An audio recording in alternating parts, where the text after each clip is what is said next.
Tweet చేశారు. తెలంగాణ రాష్ట్ర అవతరణ దినోత్సవం సందర్భంగా రాష్ట్ర గీతాన్ని ఆవిష్కరించడంపై ట్వీట్లో ఆయన ప్రశ్నల వర్షం కురిపించారు.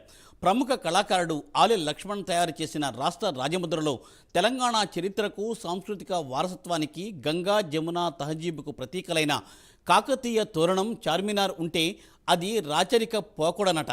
రాష్ట్ర గీతంలో మాత్రం అదే చార్మినార్ గురించి గోల్కొండ నవాబుల గొప్ప వెలిగే చార్మినార్ అని పాడుకోవాలి అని కేటీఆర్ ప్రశ్నించారు.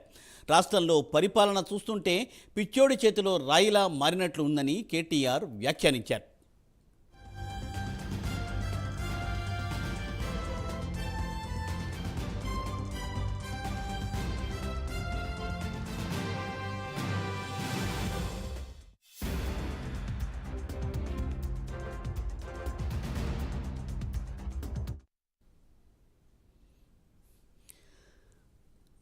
జూన్ 2వ తేదీన తెలంగాణ రాష్ట్రం ఆవిర్భావ దినోత్సవం సందర్భంగా కొత్త లోగోను అలాగే రాష్ట్ర గీతాన్ని ఆవిష్కరించడానికి ప్రస్తుత ప్రభుత్వం ఆల్రెడీ ఆ చర్యల్లో ఉంది.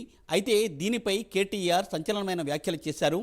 ఆలె లక్ష్మణ్ తయారు చేసిన రాష్ట్ర రాజముద్రలో తెలంగాణ చరిత్రకు, సాంస్కృతిక వారసత్వానికి, గంగా, జమున, తహజీబుకు ప్రతీకలైన కాకతోరణం చార్మినార్ ఉంటే అది రాచరిక పోకడా.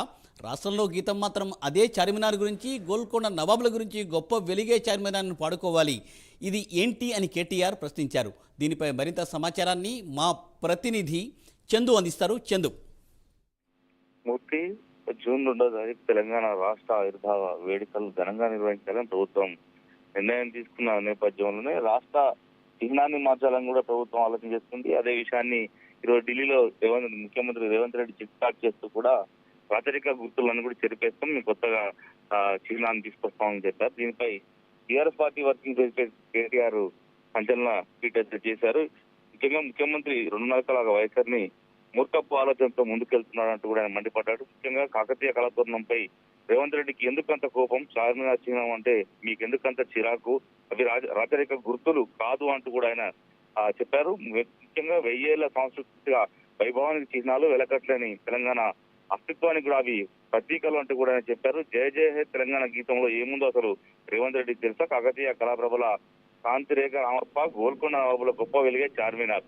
అధికారిక గీతంలో దీన్ని కీర్తించి చిహ్నంలో మాత్రం ఎలా అవమానిస్తారంటూ కూడా ఆయన మండిపడ్డారు. ముఖ్యంగా చార్మినార్ అంటే ఒక కట్టడం కాదు, విశ్వనగరంగా ఎదిగిన హైదరాబాద్ ఒక ఐకాన్ లాంటిది.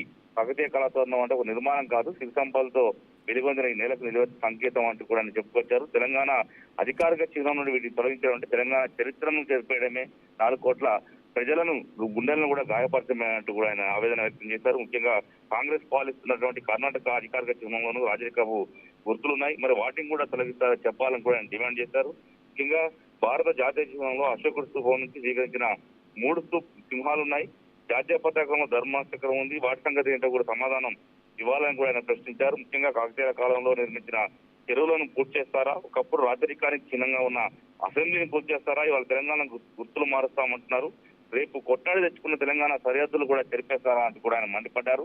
గత 10 ఏళ్ల ప్రభుత్వ అధికార చిహ్నంపై యావత్ తెలంగాణ సమాజం కూడా ఆమోద ముద్ర వేసింది. సబ్బండ వర్ణాల మనసు కూడా గెలుచుకున్న నేపథ్యంలో రాజకీయ ఆనవాళ్లను తొలగించాలి, కక్షతోనే రాష్ట్ర అధికార చిహ్నాన్ని చెరిపేస్తానని చెప్పి రేవంత్ రెడ్డి అర్థం. దీన్ని సహించేయలేదు. ఖచ్చితంగా ఓరుగల్లు సాక్షిగా సంకుచిత నిర్ణయాలపై సమశంకాన్ని పూరిస్తాం, తెలంగాణ సమాజాన్ని ఏకం చేసి పెద్ద ఎత్తున ఉద్యమాన్ని నిర్మిస్తామంటూ కూడా కేటీఆర్ చెప్పుకొచ్చారు. మొత్తంగా చూసినట్టయితే జూన్ 2కు ముందే మొత్తం తెలంగాణ కాంగ్రెస్ మరియు బీఆర్ఎస్ నేతల మధ్య మాత్రం ఒక ట్వీట్లలో రాజకీయ దుమారం కూడా రేగుతుంది. Murthy. Thank you Chandu. Thanks for updates.